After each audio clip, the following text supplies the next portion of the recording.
Aam Aadmi party വിരുദ്ധമായിട്ട് ഇറങ്ങുമ്പോൾ അതിന്റെ അർത്ഥം എന്താണ്?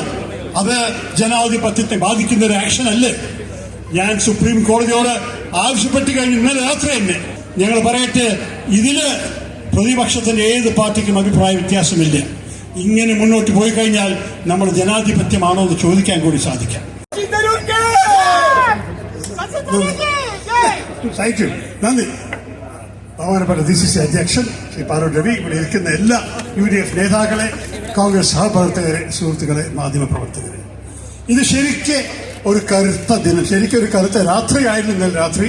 നിങ്ങൾക്കറിയാം, ഒരു മുഖ്യമന്ത്രി മാത്രമല്ല, ഒരു ദേശീയ രാഷ്ട്രീയ പാർട്ടിയുടെ അധ്യക്ഷനായ ശ്രീ അരവിന്ദ് കെജ്രിവാളിനെ ഡൽഹിയിൽ അറസ്റ്റ്പ്പെട്ടു. ED-ക്കാർ വന്നിട്ട് അറസ്റ്റ് ചെയ്തു.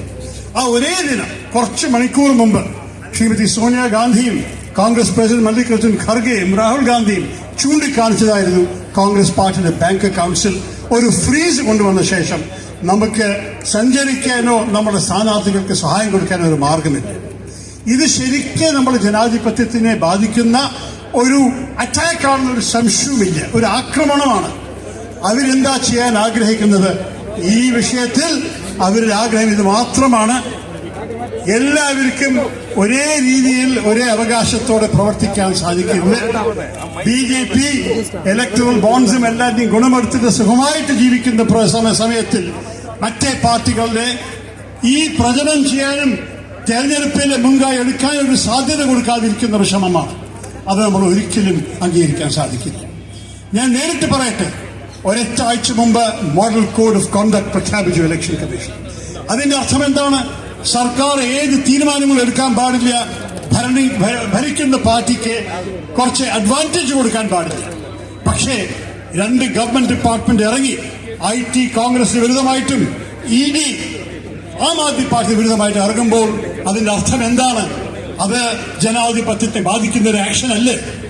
ഞാൻ സുപ്രീം കോടതിയോട് ആവശ്യപ്പെട്ട് കഴിഞ്ഞ് ഇന്നലെ രാത്രി തന്നെ അവരുടെ സുവോ മോട്ടോ കോഗ്നിസൻസ് എടുത്തിട്ട് അവരുടെ സ്വന്തം അവകാശത്തോടെ, കാരണം അവർ നിരവധി തവണ പറഞ്ഞിട്ടുണ്ട്, ജനാധിപത്യം നമ്മളുടെ ഭരണഘടനത്തിന്റെ ഒരു ബേസിക് സ്ട്രക്ചറിന്റെ ഒരു ഭാഗമാണ്.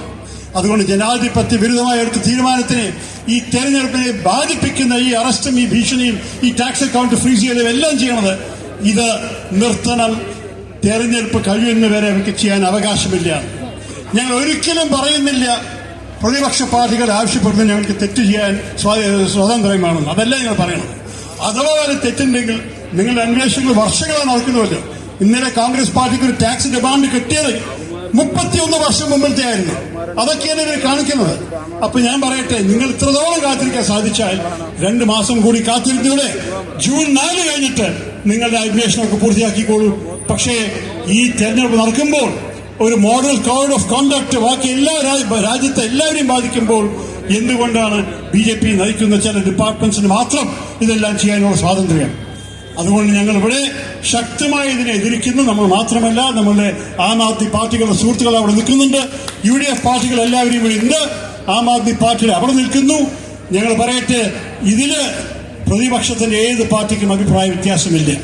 ഇങ്ങനെ മുന്നോട്ട് പോയി കഴിഞ്ഞാൽ നമ്മൾ ജനാധിപത്യമാണോ എന്ന് ചോദിക്കാൻ കൂടി സാധിക്കാം.